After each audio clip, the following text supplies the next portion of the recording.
And there's things like this where nobody talks about in business. When you're struggling, when you're coming up, a lot of people, that's why, within the first 5 years, what is it, 95% of home services fail? Yeah. It's because nobody talks about what really goes on. And, us business owners, we can't talk to our friends or family about it. When your business really starts to take off, like your old crowd, they're going to become haters. They're going to say this, they're going to say that, but you got to have an infinite, amount of and take everything and put a chip on your shoulder and, basically say, watch.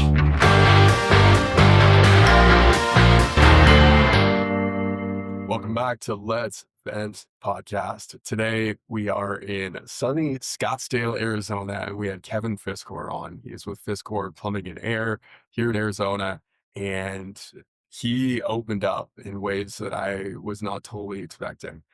He talked about his upbringing and the struggles that he went through, alcohol abuse, and that the challenges that he was able to overcome on the personal side, and then the ripple effect that that had throughout his entire life, relationships, and business. It was a great conversation. I think you're going to get a lot out of it. So enjoy this episode with Kevin Fiscor. Kevin, thank you so much for chilling with me today. Thanks for making me drive out of town. Yep. I want you to take me back to 2020. There's the uncertainty of COVID. You're at the time running just over $1 million, $1.5 million in revenue. Knowing what you know right now, what would you say to that guy to give him the faith, the ability to continue to follow the path, no matter what obstacles were in his way? Basically, I would just generally remember what you signed up for, what you're dragging their family into. You wanted this, you wanted to be an entrepreneur. You had the seizure, and you just got to remember this is what you asked for. And the biggest thing when you're going through, struggles is, hitting that gratitude button. It really just allows you to, really look back and look at where you were and how things are. But, for the most part is just never give up on yourself. Keep blooding that forehead against the wall if you need to, never give up, and you're going to push through. You will find a way. You're resilient enough to start a business, to go through everything you've gone through. Just remember, you believed in yourself at one time. You can't stop believing in yourself. I love it. When you think back to the journey that you've been on to this point, I guess to paint a little bit of a picture, 2020, you're at 1.77. 2025, you finished at about 12.5. This year, you're pacing for 21. Tremendous growth in a 6-year period. When you look back at what you had to overcome in order to get here, what were some of those challenges, obstacles, roadblocks that got in your way? Yeah, personally and professionally. 2020, we were about $5.5 million, or about $500,000. We hit that 1.77 in 22. Okay. So you were under $1 million 6 years ago. Yeah. Wow. Yeah. The biggest hurdle, there's many hurdles, but the biggest hurdle that was so detrimental to the business was me. I was the problem in the business. I've been in this trade going on 26 years. So, I may look young. I'm 43 going 44 this year, but I fell into the trade when I was young, and I did not know how to handle the stress. Mm-hmm. When I started out in this trade all those years ago, basically, if you aren't one of the guys drinking with them after work, going to poker night, because Texas Hold'em was big at the time, really gaining traction. You looked like, a cop from New York in the 80s who wasn't on the take. You couldn't be trusted. Right. One day it turns into seven turns into a habit, and that habit turned into 26 years. And I always knew I had a problem. I never had the courage, I've had some times where I worked extremely late or some things happen and, I wasn't able to drink and went through, freaking out, not being able to, the biggest thing was coming in the mornings hungover, the old school mentality of yelling and, rolling with an iron fist and things like that, my attitude. So basically my daughter, I found fitness 3 years ago. I started to run, picked the hardest thing out there for somebody that was, found an old picture, they're 293 pounds. That was my heaviest, but basically, started running, started lifting. I was still drinking. I wasn't getting the results I wanted. So my daughter, she was 5 at the time. She was like, Dad, I just got wobbly legs again. I was like, fuck, man. I was a 90s kid, grew up, just like anybody else, we're dirt poor, parents, we had love, and I couldn't ask for more than that. I didn't know any better. I didn't understand wealth and understand money. It was just life, but what I always remember was my parents smoking cigarettes and, drinking beer every night. And, I always thought, that it was a generational curse with alcoholism in my family. But, and I really bought into that. And what people don't realize, it takes that one person to break a generational curse. So that absolutely broke my heart, because I would drink till blackout every night, and when I quit drinking, I was drinking a 12-pack and 8 to 10 shooters of Tennessee Honey at night. So basically, quit drinking, really started doubling down on fitness and just making myself a lot more mentally stronger to be able to, take the punches and everything that comes with owning a business. And when I started realizing I can't run from these things, I have to face them head on. I'm supposed to feel these emotions, that's when things really started taking off. And like, I got another fire inside of me, just like when I decided to get my contractor's license to start my business. It just erupted a whole entire new fire, and I found the love and the passion, for business again. So, yeah. How long have you been in business to that point? We just celebrated our 10-year anniversary. December 2016, I started my business. So At that point, it's probably around like 6 years. yeah, probably around 6 years in business. Wow.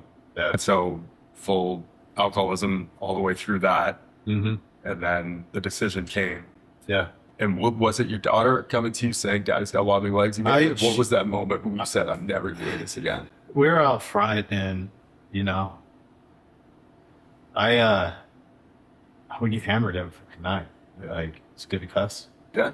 Yeah. I'd get fucking hammered every single night. I mean, blackout drunk, and I don't know if Maisie was talking to my son or my wife, because I was intoxicated, but it made me sick to my stomach.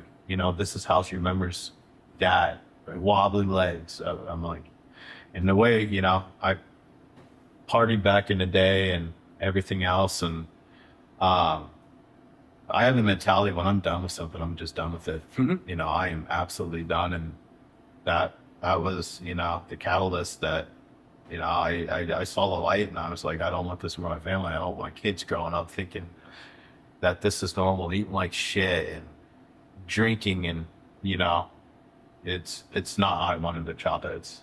So. Were you at Vic's event with Ed Milet? Yeah, I believe that was Vegas, wasn't it? Yeah. Yeah, that was the one at Service World. Yeah. Would have been 22. Yeah, I quit drinking. I believe it was right before the Austin event. Okay. That's when I quit drinking, but it wasn't anything Ed Milet said. Okay. I really didn't know of him, Yeah, I knew of him, but Yeah. I was just like, it's kind of like, the other guys that were there, were these guys, but Right. I really liked what Ed said. But, the thing that, I read that book, Can't Hurt Me by David Goggins. Right. And, I didn't know nothing about David Goggins. There was no reels at that time, things like that. I stumbled across the book, and I have a huge respect and love for our men and women in the military. And I was just like, you know what? I'm going to listen to this book. So, just like anybody running calls, podcasts or books, that's really what I miss about carrying a tool bag, customer interaction and things like that. But, that window of time of being able to listen to a book or a podcast. And I believe that's huge for expanding your knowledge and things like that.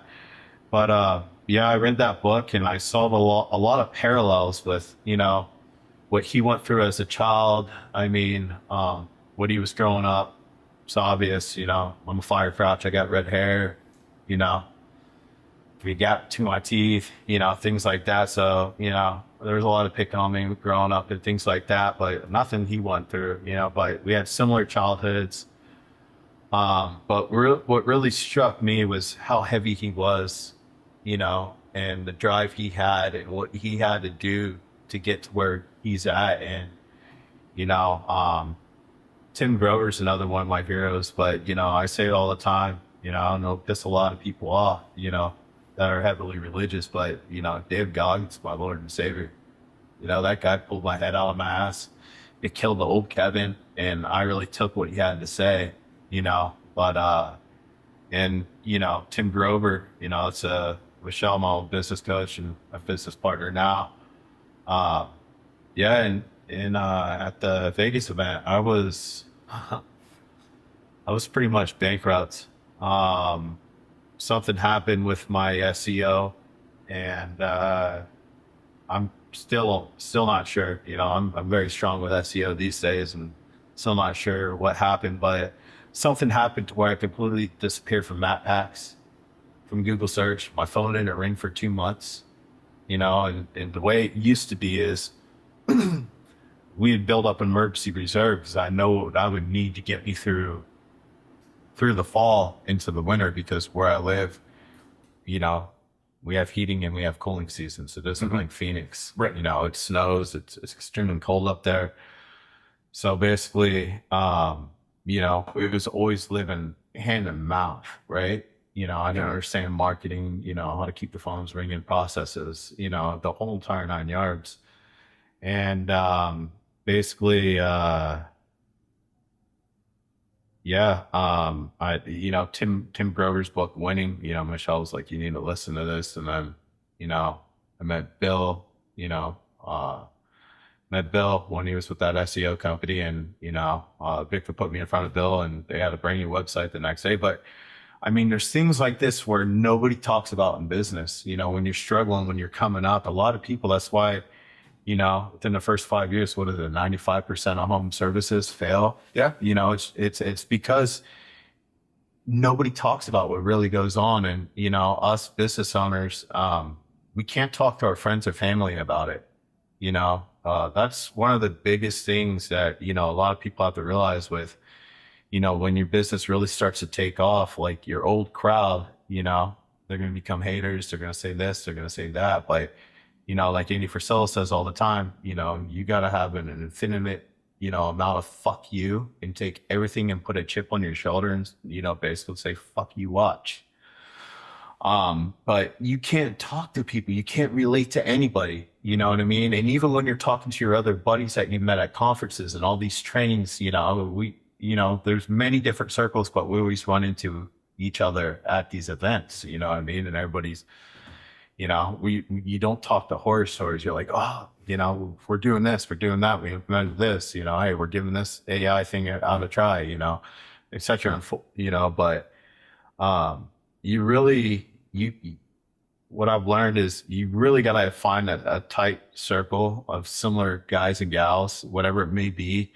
But, a tight circle where you could really talk about the real shit that's going on, because, nobody talks about the bankruptcies, the alcohol abuse, the drug abuse, things our family and wives go through because of the stress we're under, like it's, you got to be able to talk to somebody. Yeah. It ain't for the faint heart. Yeah. No, it's one of the most difficult things I've ever done, but yeah.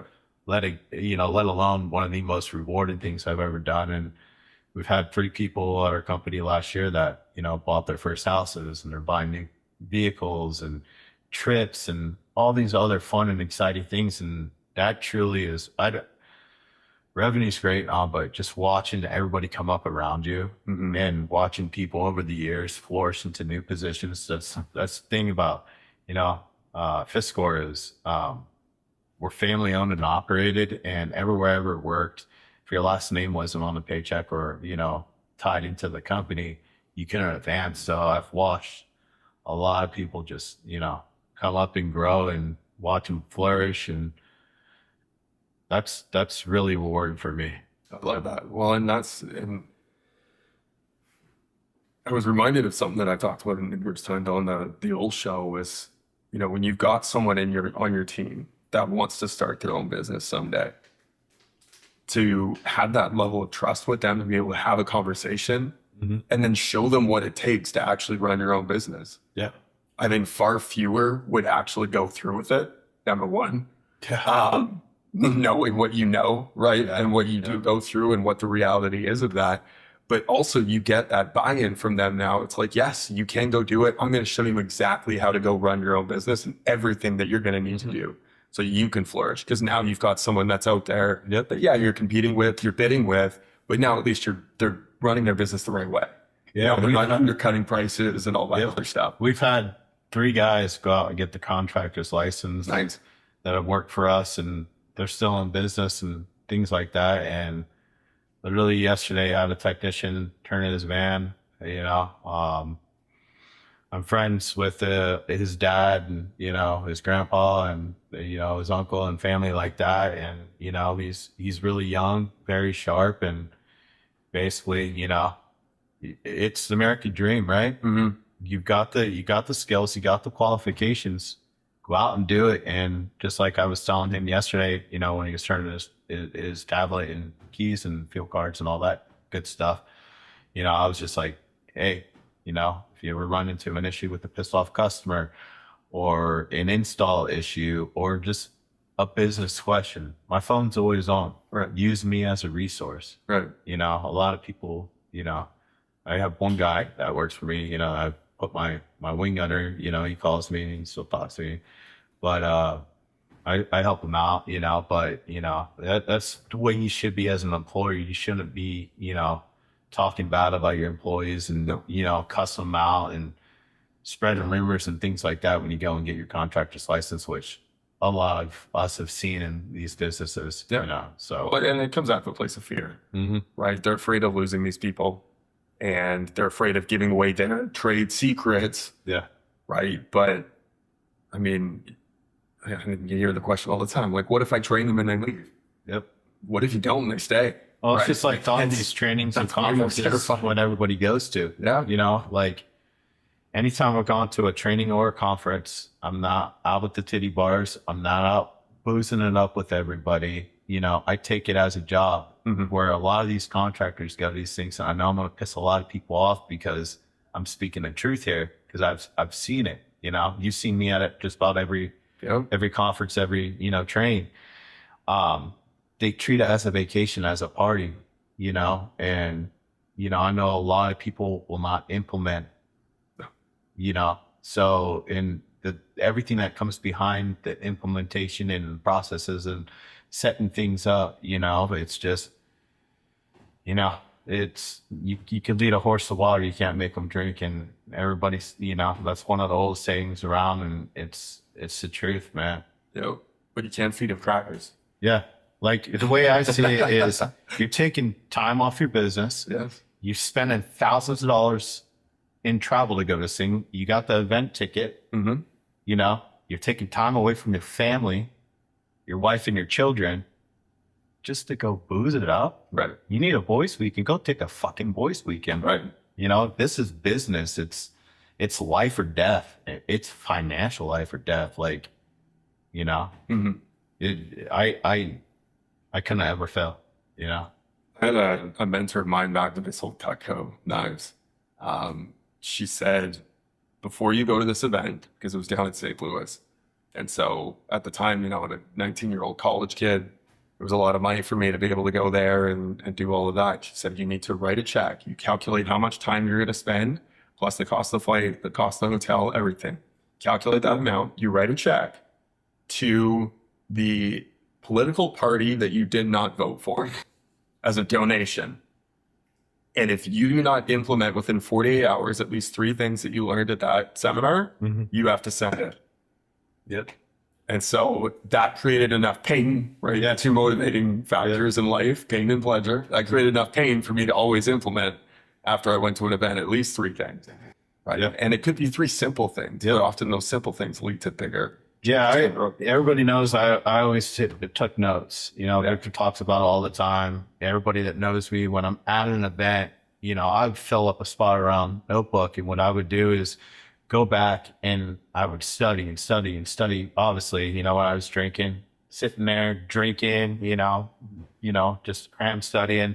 But like the biggest thing was like, if you don't write it down, it isn't real. A lot of us were programmed, especially these days, the instant gratification, the dopamine, things like that, shiny things you're going to forget. But, the biggest thing for me was just having all those notes to where when I did come into a situation, I could always revert back to my notes.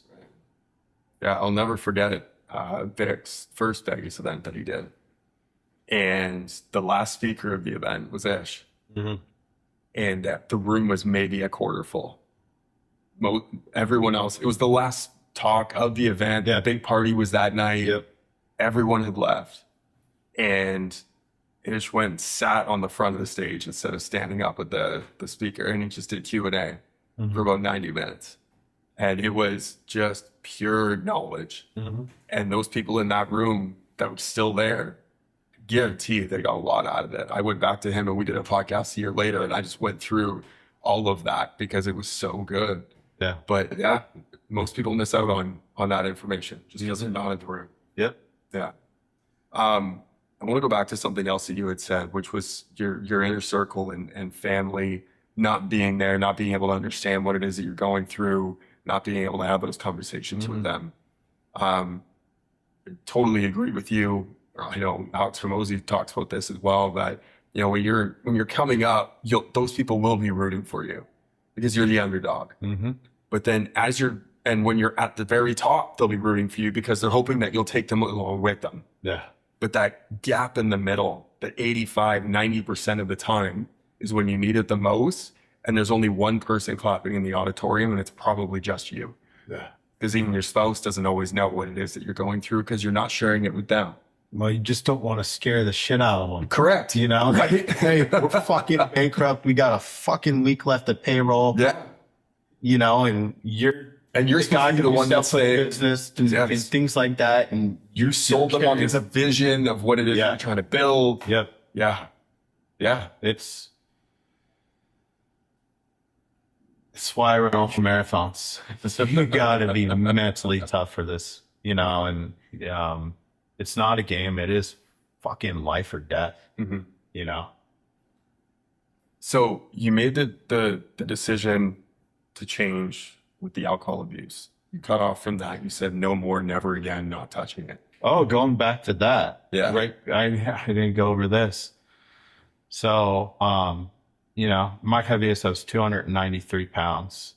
I was bright red. I was a raging alcoholic. I was eating like shit, never exercising, thinking that I work enough during the day carrying a bag up and down ladders and installing and service and the whole 9 yards of many hats, when you're first starting out. But basically, Bree was just like, I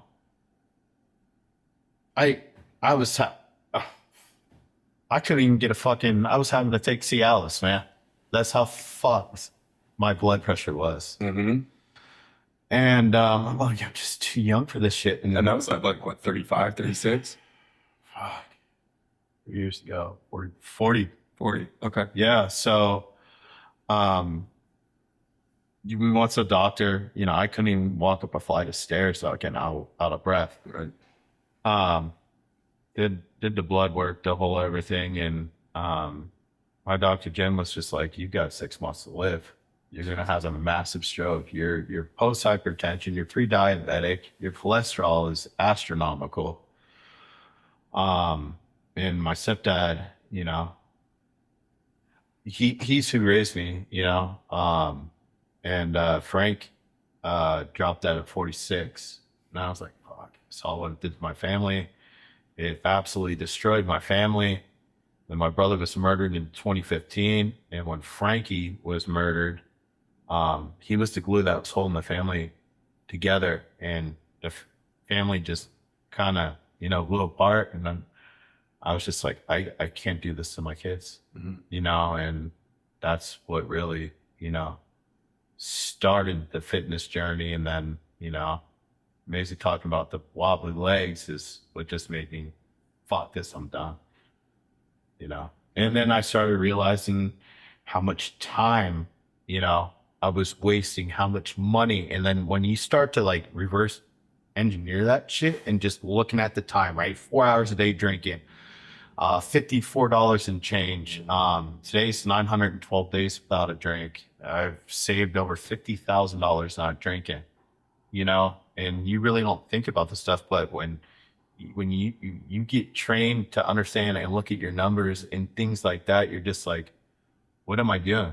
This is causing all sorts of health issues, inflammation, high blood pressure, cholesterol, and just the fact that you have one drink a day, your body stops burning fat for 8 hours. And then you multiply that by 12 beers and then 8 to 10 shots a night, wonder why I was so big and I was in the shape I was. But you just got to remember why you're doing this and who you're doing this for. And to get back to not being able to even talk to your spouse about this shit. I mean, there's things like, to this day, I get home. Sometimes I need to take an extra 5 minutes in the truck and just, because we're going back in as a father, a husband, straight to the shower. I wash the bullshit off of me for the day, and then, bam, it's family time. But you just got to remember, like, they're your biggest fucking cheerleaders, and you cannot shit all over them. And I was guilty of the attitude, the shortness, things like that, and just being snappy because of the stress I was under. And you can't talk to them, you got, right? It's just like, even with the big operation I have now, things will pop up, issues, but, like Vic always taught me, like, you are the weather of that office. You cannot ever let them see you're angry, and, I've got a lot of my leadership style from Jocko Willing. All these years of me carrying tool bags, I was listening to these audiobooks, and you have a couple of podcasts you follow and things like that, but, one of the biggest things I learned from Jocko's books, and I've listened to them all, I hope he's coming out with another one, because a lot of people don't realize business is war. 1,000%. You have competitors trying to fuck you up, spread rumors, tell people to call the ROC on you, the Registrar of Contractors in Arizona. That's the governing agency. That's the police for us contractors. You know what I mean? But it's every action doesn't need a reaction. And a lot of times I'll get an email and they'll be like, or a text message, you know what I mean? And then you're just like, I'll revisit this after 10 minutes. And, if I still want to say something, I'll say something. But how it is. A lot of times you just let the text, go. What you don't say has a lot more when somebody's an employee or, whatever it may be, sends a shitty text message and you're, because I've done it before. I'm just, fuck, you know what I mean? Like, and then they ghost me. I'm just like, then they hit me back the next day, and I'm just like, but that's the biggest thing to remember. And I'm not always perfect of it. I'm human, but what I've worked on is just becoming the best leader, that I can be. And, it's been huge. And yeah, you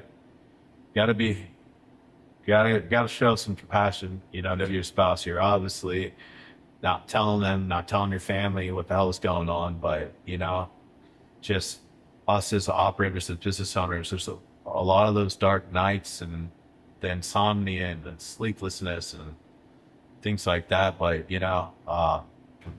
these are emotions that you're supposed to be feeling, and you put yourself in this position. And just like that old saying, Mama said, there's going to be days like this, Yeah.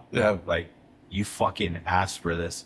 Quit being a bitch, suck it the fuck up, and roll with the punches. Right. And everybody thinks business is just some glorious thing.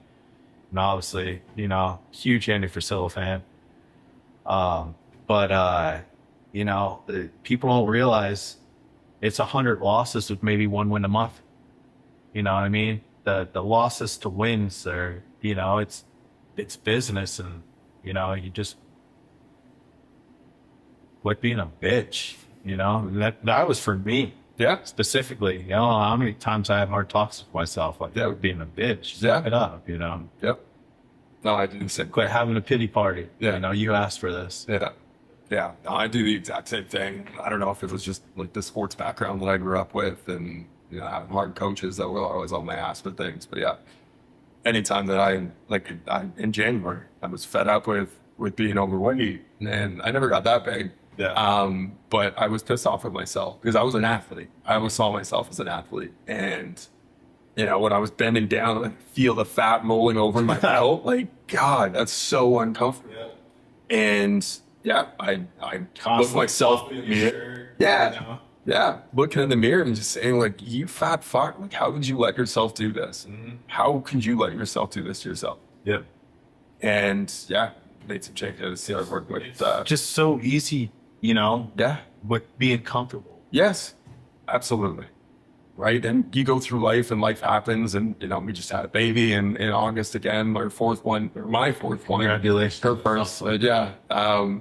So you always write it out to like, oh, yeah, well, life's hard right now. Yeah. Right. Yeah. It's just the season I'm in and whatever. And yeah, I got fed up with it. Yeah. So made the changes. But it's still on the path to doing that. But I'm curious, how long after you made that personal decision did the business start to turn around as well?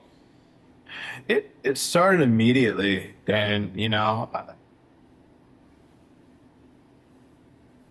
I approached Vic a couple times, about partnering and things like that, and I was going to take another deal with a private equity company, and timeline just wasn't working out for me. May was coming, and it just gave me I didn't have the fogginess, the confusion in the mornings. I had the clarity. So, things just really started to take off. And then, I called Vic, and I'm like, dude, I can't do anything. I need to hire more people. We're in May, I'm looking at, I didn't have a 3-day call for it at the time, but I was looking at the calls, on Titan and things like that. And I was just like, shit, I gotta buy some more vans. I got the money for it, things like that. And then it was just really just, and then I was like, hey, Vic, what if me and Michelle partner, and then like I could see why, me being the problem and things like that, and the attitude and the booze and just the fucking ego. I don't even know where the fuck I got that ego from. I was worth $400,000, and I thought I was $100 million operation. Right. But another Jocko thing, ego's not your amigo. And yeah, it was just it was pretty quick. I'd say the first 30 days of quitting drinking was the hardest for me. Thank God I had running.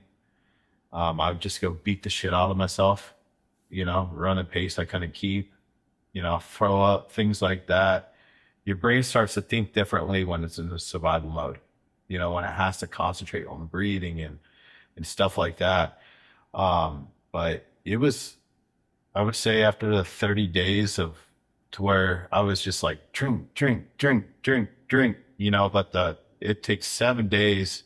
What's 14? I don't know the math. I don't give a shit about it anymore. But, for the chemical addiction, it's not that long, right? And that's the worst part of quitting anything, but it's the mental, right? You're just like, shit, like, what am I to do?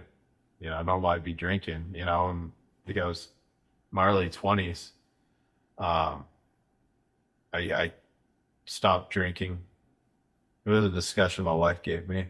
She came home and she found me naked in a tub with a sapling I ripped out. But anyway, it flooded our apartment. About the tub running. But yeah, I quit drinking then, and that was the thing. Like, it was what to do with your time. And that's where I see a lot of people who quit drinking. It's what to do with your void. And, I thank God for, fitness. And, I, just like you, I grew up an athlete. I started wrestling Greco-Roman and freestyle in 4th grade with Deer Valley Wrestling Club, and then got into 7th grade, here, wrestled for Mountain Sky, etc. Would go to, the club wrestling afterwards, and then high school came, and, it was like 14 years of wrestling year round, Greco-Roman and freestyle, and was tired of having to be on a diet and, things like that, and cutting weight. And, I was a 112-pound wrestler, but I really didn't have to cut weight. But if I had to cut weight to drop down to 103 in case the 103 varsity guy had ringworm or something like that, but I didn't have time for girlfriends, never had time for friends, was wrestling. And, a lot of us, that's the biggest thing in life, is a lot of people, their identity is their company, and whether you go bankrupt or you exit or whatever it may be, right? You pass it on. Like, people feel lost after something like that. Like, no, you are you. You are not your company. I think that's what generally separates me from a lot of different people, is I'm authentic, I'm real, I'm genuine, and I'm going to say what I want to say, whether you like it or not. It's just who I am, So, but yeah, I kind of forgot where I was going on that, but. No, it's interesting. A friend of mine, John Rowan, he started a company called Front Row Dads, and he had a charity before that called the Front Row Foundation, and found that there were a lot of parents that their identity was wrapped up in their work, and they didn't want to live that way anymore, right? Not only was their identity there, but everything there was there, their time, their energy, their commitment. You go to work at 7 a.m, you come home at 7 at night, and your family gets what's left of your energy. They never get the best of you. Yep. And so the tagline for the group is, we're family men with businesses, not businessmen with a family.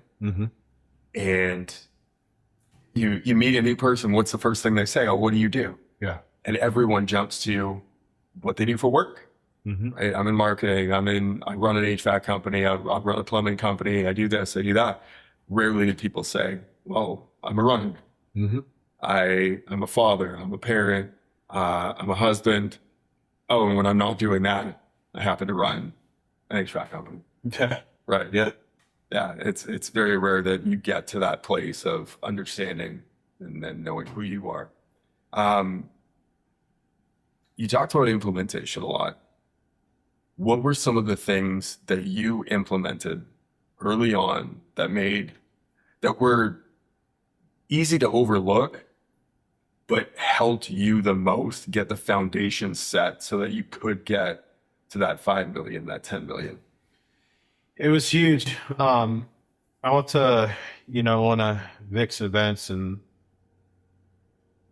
the old school me, it's always been install manager, right? There was always an install coordinator, but, it was always the install manager. And, so basically, what's the biggest thing that I implemented, from the training, and, with Vic's training, Michelle being my business coach, was, the install coordinator.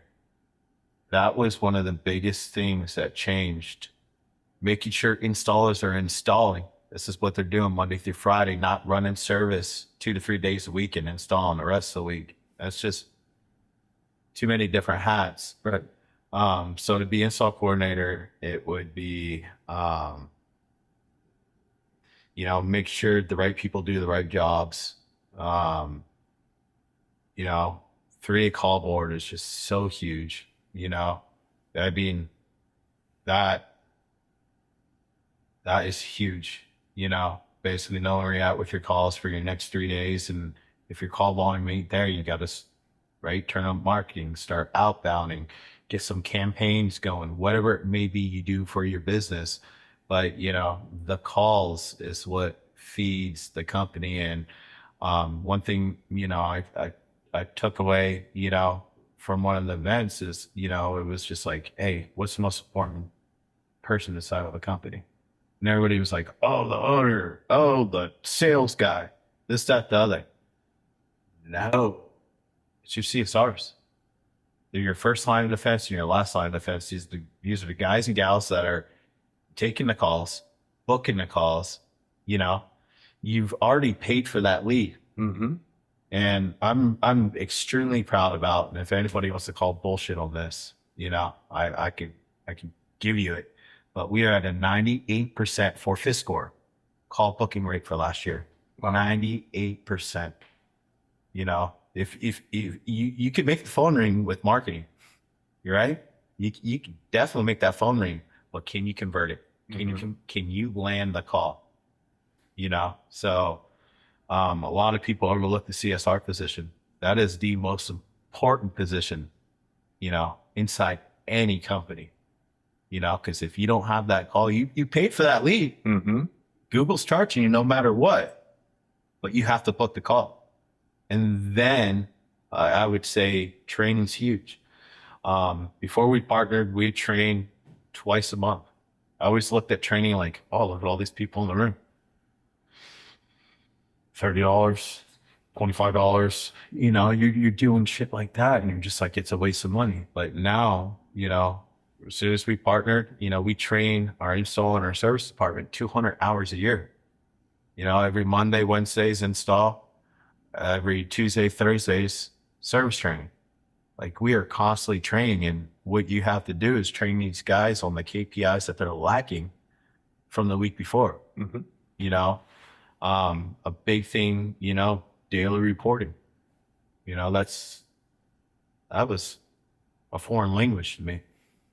And a lot of people do their financial reviews every single quarter. Well, guess what? The game's been over. You cannot adjust or pull some levers or adjust some marketing or, whatever it may be, or just looking at, your org chart, that's something that, I was always like, why are we doing a daily org chart? Because you're looking at it and you're seeing the people and you're reviewing it daily and you're seeing, like before I partnered, I had 2-3 people doing the same damn job. Mm-hmm. So I wonder why I was operating at a 9 to 11% net, 8% you're bankrupt, so I'm over here just, treading water until seasons and just bleeding out, $300,000 in the fall, $300,000 in the spring, to where now, our guys just operations is just so huge in the business, and you cannot scale it until you nail it. Like Michelle always says, like you need to become the best at what you could be before you even decide, hey, I'm adding this vertical. I'm adding this vertical. Hey, I'm going to partner with my buddy who has a X, Y, and Z business. So we're going to share our customers and, Meanwhile, there's holes everywhere. And you're trying to scale, which I've tried before, and you're just burning money. Yeah.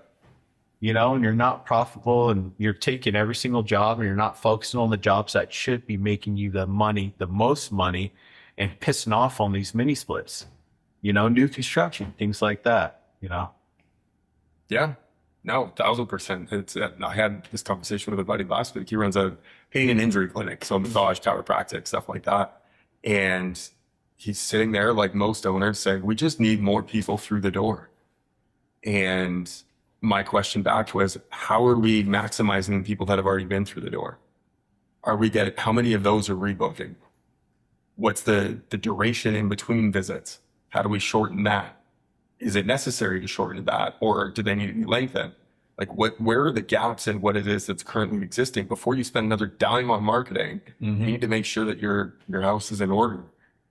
And yeah, I wholeheartedly agree that you need to be able to plug all those holes. And And a lot of us entrepreneurs, we have ADHD or ADD, you know what I mean? So it's always the new shiny thing. We'll go to an event and, we're putting this when I get back. And then, you're just like, I'm not ready for it, but I want it. Right. And then like the biggest thing I see is smaller guys just, going all in on the gigantic office, and spending all this money for the ego. We've been through, I think we've been through 6 offices. Okay. You know what I mean? Just kept on growing and growing and growing and growing and growing. But, like, you got to know what your daily overhead is. One of the most important things is you got to know what your daily overhead is. So what's your break-even per day? We're just shy of $18,000 a day in overhead. So I'm waking up every single morning, $17,000 and some change. But I wake up every single morning knowing that when we unlock that front door, I'm 18 grand in the hole. Yep. So, it's time to hustle. And especially when you get to, a large size, you need to feed that business cash. So do you have a time that you want to hit that number by in the day? 10 a.m., 11 a.m., noon? Not necessarily. I know it's going to happen. We've got a ton of killers on our team. I know the sales are going to come through. But it's just being there, being the cheerleader for the guys, and that's something that, I never was. I'm as white as they fucking come. I have 2 left feet. I can't fucking dance. I was always I was always the juggernaut, whether it was wrestling or when I was playing football, things like that. I have a wrestling bitch face. A lot of my friends that know me, like, hey, that's just the way Kevin looks. He's had a hard fucking life, But yeah, I know it's coming, and you just got to be, the biggest cheerleader and support. Just something I've learned from Victor is, you got to encourage you guys. You got to bring them up, things like that, But our processes are there. We have processes for everything. The guys and gals follow to a T, and not gonna ask, for a better team. And I'm extremely proud of everybody, underneath, our roof. So, well, and I saw a post that Devin shared the last month that you recently had a brand new tech do. Yeah, was it $1 million in a maintenance tech? Yeah, Sergio, he was a lead installer. Yeah. And he was one of our best lead installers. Like, this guy, he was making, and we take care of our employees. We're not like the rest of these owners. And this is why the prices that we charge, right? Like, he was making a little shy of $7,000 a week take home, because we pay our guys, our installers get paid by a percentage of the ticket, but, more than it's like, hey, he wants, yeah. And that's how to keep you guys keep on running and gunning and wanting to, do more installs than just one install a day. And if they get a call back, that's obviously taking away from another install they should do. Yeah, there's a lot that comes to that type of stuff. With your technically your warranties, things like that. They have their commission, they make commission, and if they don't hit one of those things, they lose it. They lose a percentage of the commission. But Vic was just like, hey, Sergio, he's hungry, this, that, the other. And I was like, hey, he's one of our top installers. And then we were just like, yeah, let's give Sergio a try. And it's mind blowing, it's crazy. Like, when he was really starting to gain traction, I was just like, hey, you know what? Because he's got a young family. I was like, hey, you can tell your wife to stay home now. He goes, bro, you take care of us so well. when I was installing, my wife stayed home. You know, and these are things that were changing people's lives. You know what I mean? Like, you have to know your daily numbers. You have to know your overhead. You got to know, you know, you need to understand a P&L, you know, top and bottom, left to right. I mean, you need to be charging what you're charging. And the biggest thing in this industry, what I'm saying is people not holding the line what you should be fucking charging. And this is one of the things that pisses me off the most. And then all these smaller guys talk shit about us bigger guys, you know, that we're rip-off artists, we're inflating the price, this, that, the other. But when I was a small guy and I was, you know, 9 to 11% net, and I didn't understand a P&L, and I had a piece of shit accountant, you know, was inflating my numbers, and she really didn't understand the business and things like that. But, you know, it's about changing lives. And why is it fair for a pizza joint to charge $27 for a large pizza? They have a $50,000 oven. Like, now we're starting, I'll fucking vent about this shit. They have a $50,000 oven. They have a fucking a lease for $5,000 a month, right? I'm pulling up, my guys are pulling up in an $80,000 van with $15,000 stock, with $5,000 to $7,000 of personal tools, trade school or on the job training, right? And you're gonna fucking tell me I'm only paying $10,000 for the system? That's what I decide? Get fucked. Yep. You know, like, you're paying $8 for a latte, and you're bitching about me for a $20,000 air conditioning system. You know, there's no vehicle less than $50,000 these days. Everybody's still going out and buying these vehicles.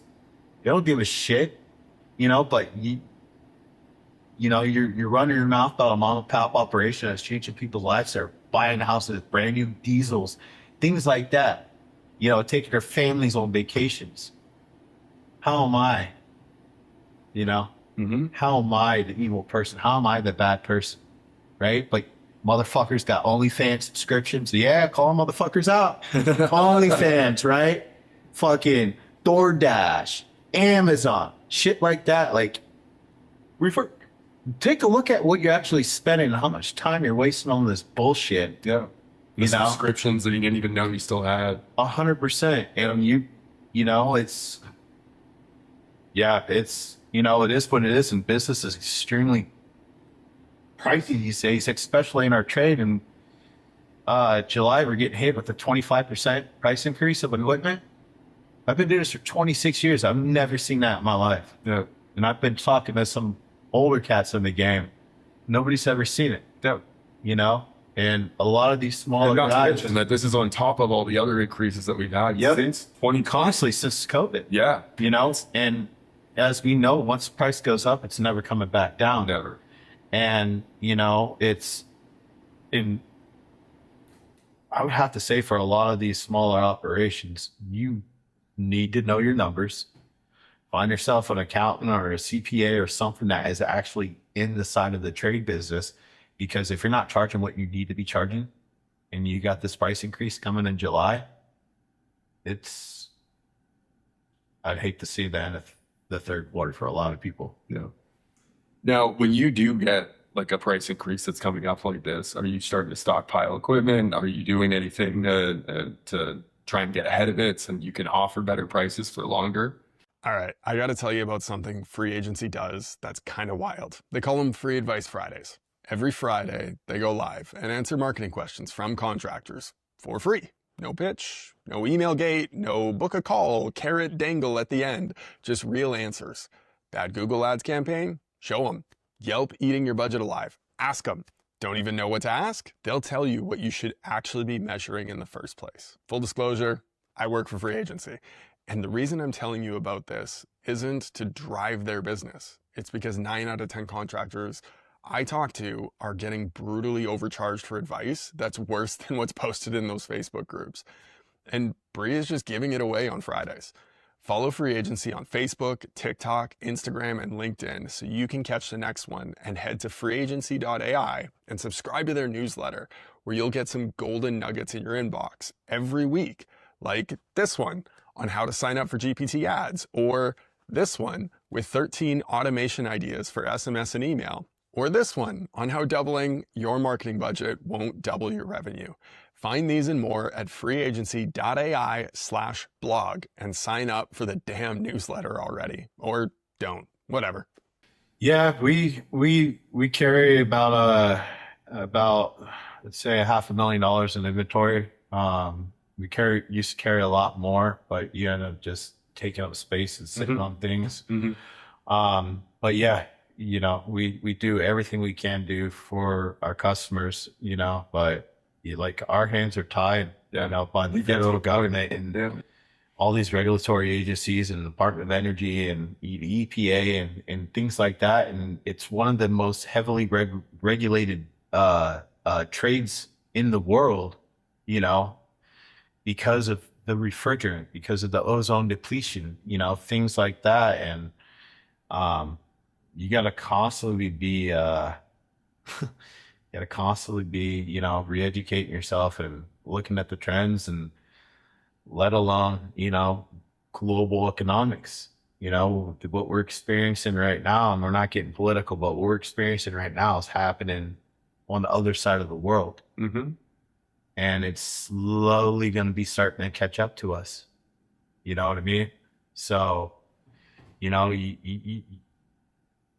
you have to know your numbers. You have to know what you need to be charging. I mean, it's just plain and simple. And, you know, I thought I knew everything and I knew nothing. Yeah, it's partnering with Rocker Group is one of the best things that, you know, one of the best decisions I ever made. You know, I'm about 6 that are equal on the playing field. But it's really been a PhD in operations in business, quite frankly. Like if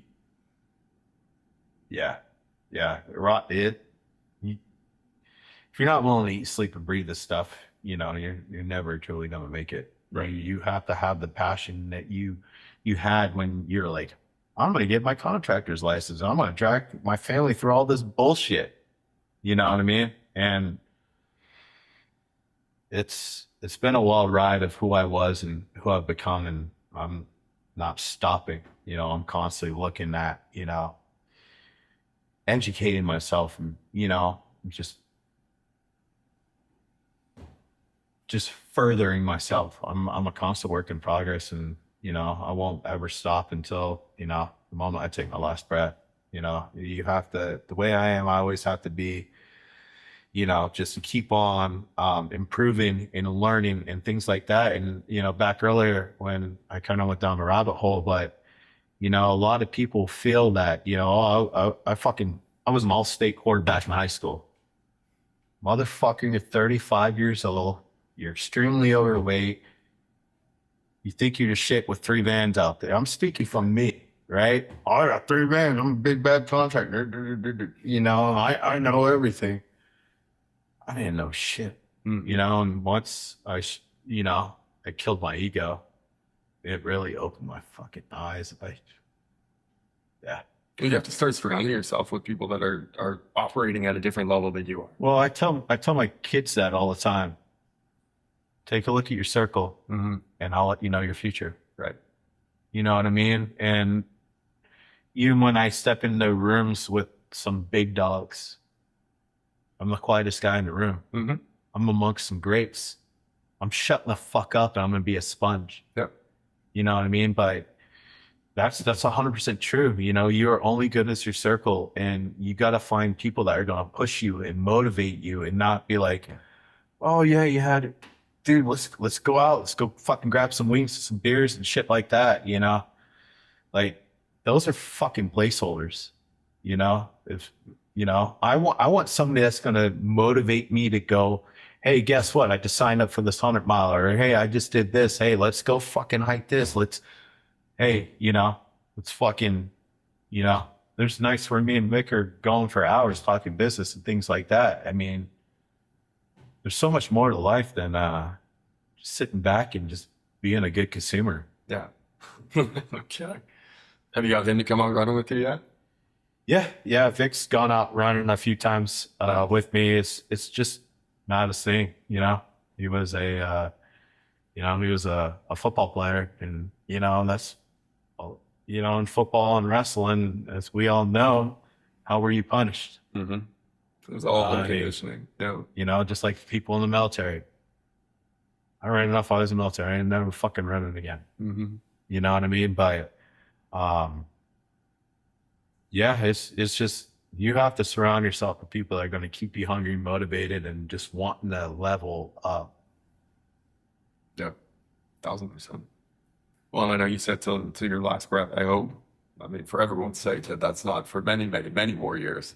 Yeah. And I know you've certainly made some changes to make that happen. And I know, glancing over at Brie here, your lovely wife that happened to join us today, it's been really cool seeing her looking at you as you're telling your story and you're going through it, because you can see that admiration in her eyes. She's been through hell. Yeah.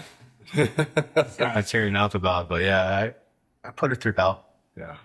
Just like any of us did, but yeah, now I just focus on, the family and business, and everything else could fucking evaporate. Right.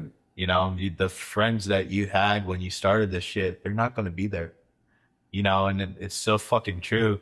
Everybody says it, including, Alex, is a fucking stranger online will root for you harder than family or friends. And that's just what's so fucking terrible. And everybody sees us business owners as, they'll see us go on vacation or buy this or do that, you know what I mean? But the biggest thing for me, I had a lot of friends when I started out, when I got my contractor's license, they went out and they were small, going out and taking a construction loan and building a $2 million house and financing this and doing this.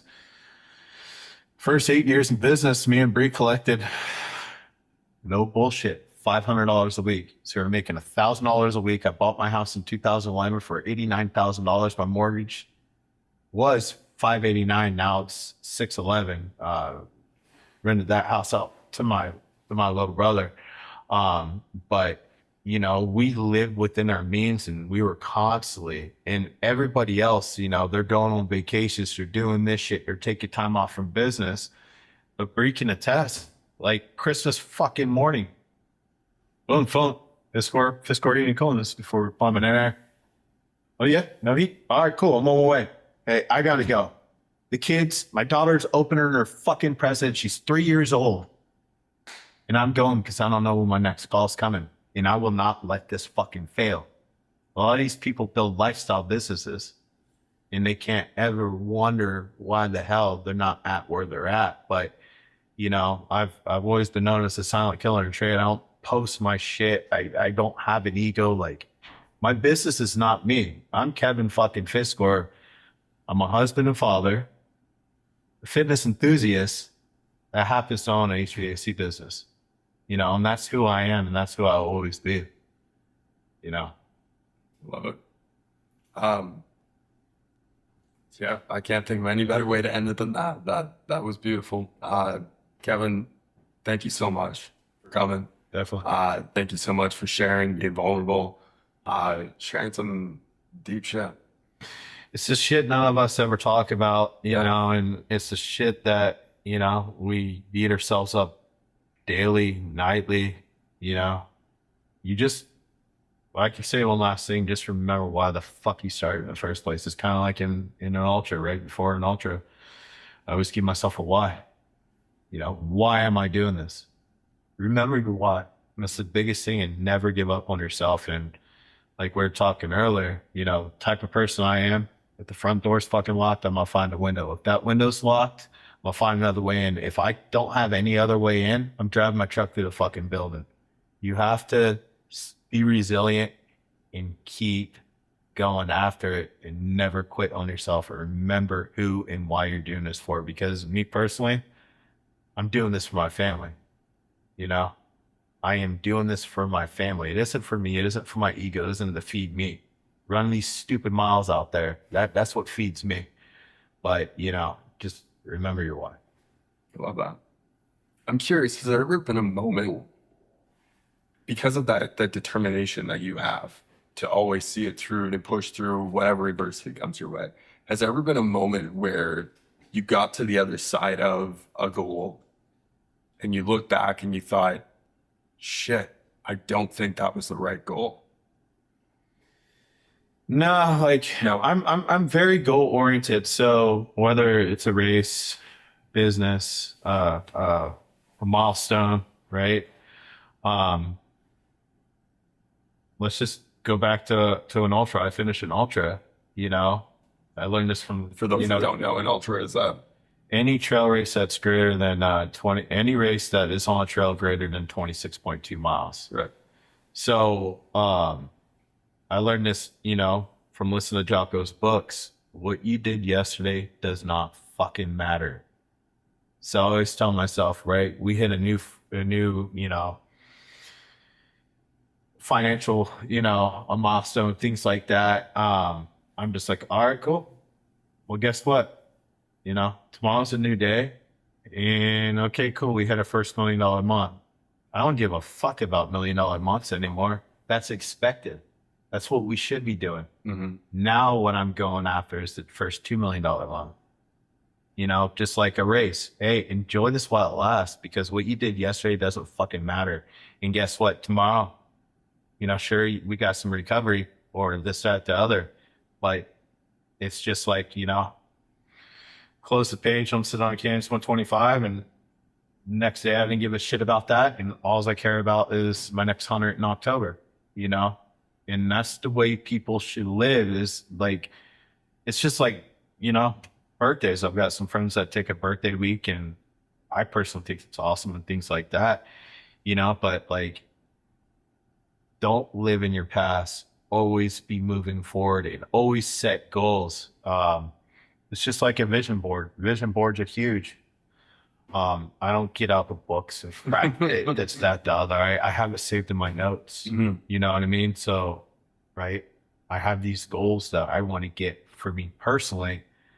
But in order to achieve those goals, right, it's just like anything else. You have to reverse engineering. You know, just like my first $1 million month. Mm-hmm. You know, you know, that would have never been possible if I didn't, you know, learn what I learned, you know, from, you know, Rocket Group and everything, and implementing and grinding and, you know, just not giving up, you know. So vision boards are huge. Like, you have to have a goal, right? One big goal, but you got to have other things that you got to hit. You got to hit those things to get that goal, Mm-hmm. you know. And I don't give a shit what anybody says. We're all coin operated one way or another. You know what I mean? Like, you know, one thing maybe electronics, cars, you know, this travel, whatever it may be, we're coin operated at some point, and it takes coins to get what we need. You know what I mean? Mm-hmm. Unless it's, you know, hey, I want to go do this and it's a fitness deal, and, you know, I'm filling my cup that way. That's generally how I am. But you really need to have goals and set something out there, because if you do not have a target, you're never going to hit it. Right. You know? Yeah. If you don't have a destination you're trying to get to, for sure, it's like getting in the car and just driving and not knowing where you're actually trying to get to. There was a book, Matthew Kelly, called The Dream Manager. And it's fun. Tommy Mello and I had a conversation about it. He ended up hiring a dream manager within his organization, which was really neat. But in the book, he walks through having 100 dreams and just writing them all out. And he gives you different categories: travel, adventure, education, character dreams, of course, income and financial, and all of these different things. Anyways, I did this exercise in 2007, I think it was.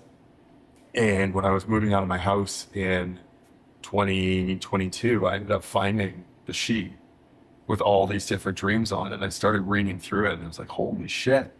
Like, there was like 50 of them that I had already knocked off on this 100 dreams list. And I had no idea. I lost the sheet, thought it was gone. Yeah. But I ended up finding it in one of these old drawers that I had never looked at it. Yeah, 10 years. Yeah. But yeah, it's really cool. The power of intention. But I was watching another YouTube video on the plane right down here, a friend of my fiance's, Lizzie's, and he was talking about how the people who spend too much time on the vision board, cutting out the pictures, and they're just staring at it, and they're not taking the time to implement, that period of strictly visualization is detrimental to achieving the goals. Mhm. Having goals is important. Setting intentions is important. Doing the work is more important. You can't let that get in the way of the actual implementation. Yeah, one thing, that if I could drop a nugget, one thing that was huge for me with my ADHD, critical tasks. So, right, when we partnered, I had a lot of things to implement. Yeah. But I was also operating the business, and I was wearing a lot of many hats until we were able to scale and hire these positions, once we got to this financial milestone and things like that. But, what I would have to say is it's critical tasks, and I still use it to this day. And basically I write my critical tasks the night before. I'll think about them in the shower, because it's no bullshit. A lot of our thoughts and processes and things like that comes to us when we're in the shower, right? Yeah. Just deep in thought, When there's no distraction. 100%. So I get out of the shower and I will text myself, Right. a text message, and I'll also put it in my reminders, but these are the 6 critical tasks. So when I get to the office in the morning, I take that from that, I transfer it to paper, right? In your phone, it's not really, but if you have that paper and you're getting back to your computer, back to whatever it may be, you still have that right there. And what you have to have is, okay, these are 6 non-negotiables I have to get done today, no matter what. I don't give a shit, somebody's pipe broken, or a guy stepped on it, this, that, the other, but, there's time, you have to get that shit done, because, it's just like compounded interest. Right? It's going to keep on compounding and compounding and compounding, and then you're just not going to get done. And, when I was a lot smaller, it was fucking herding cats and fighting fires full time, So, but I always had those things, and if you can put the things that you need to implement or need to get done, and when you get back to there, do not leave the office or your bedroom or whatever, one of my first, I rented a, what the hell, a storage unit. That was my first warehouse. 10 by 15 storage unit. Mhm. You know what I mean? But you have to get through what you need to get through. Right. So what I would say is write down no more than 6 critical tasks a day, and you cannot leave until you get those done. Right. Yeah, it reminds me of The One Thing, right? The book by Gary Keller. Yeah. Right. Breaking down your goals into ridiculous. What is it that I need to do today, such that by doing it will make everything else easier and necessary. Right. And having that one thing that you need to do every single day. And I agree, having no more than 6 is essential. And always number 1, it's a book, one of my old bosses, Joseph, we would listen to these 5-minute books. Nice. And at the beginning of our meeting, and we always thought it was cheesy and shit like that, but as I got older, it was called Eat the Frog. Mm-hmm. I'm sure you heard of it. Of course. And you put that one task that you do not want to fucking do, and you're calling and screaming and kicking about doing it, whether it's a difficult conversation with a customer, something you need to do. I used to hate financials because I always had bad report cards, you know what I mean? But you get that thing done that is the worst thing on your list first, and then everything else is just easy. Yeah. Well, and I know that's why Tony Robbins talks about taking a cold plunge and doing that in the morning, because it's non-negotiable, and you train your mind to just say, I'm going to do the hard thing whether I want to or not. Mm-hmm. Right. And it sucks getting in that cold water, I'll tell you. But yeah, you feel great afterwards. It's just like running, I need it for me. I consider myself a Belgian Malinois. I'm a working dog. I need to work, and that's just a tenacity I have. And, that if I could pick a dog that would represent me, I'm a Malinois. And Bree's over there nodding, laughing and smiling. But, I always have to be, if I'm not working and staying, you can be destructive to yourself or to anybody else. Right. So her laughing so hard kind of threw me off. But yeah, I forgot what I was getting at, but yeah. No, that makes sense. Well, I said I was going to end it earlier, and I didn't. Yeah. I ended up going on another 30-minute tangent. So, Thank you again so much for coming into town, doing this. This has been great. I really appreciate it. Thank you for sharing the story, being vulnerable, being raw, being real. Thanks for having me. And I hope that the story impacts at least one person, right? And they're able to make some changes for themselves, and it sets them on the same trajectory that you've been on. Yeah. Awesome. Appreciate it. Yeah, definitely. Cheers out. Thanks so much for tuning in. Definitely want to hear what you thought of this episode. Leave a comment down below, let us know. And if you really want to show some support back to us, we could really appreciate it if you would hit that subscribe button as well. And if you did want to get notified when we come up with a new episode, hit the bell icon over there. Thanks so much for tuning in, and we'll catch you next week.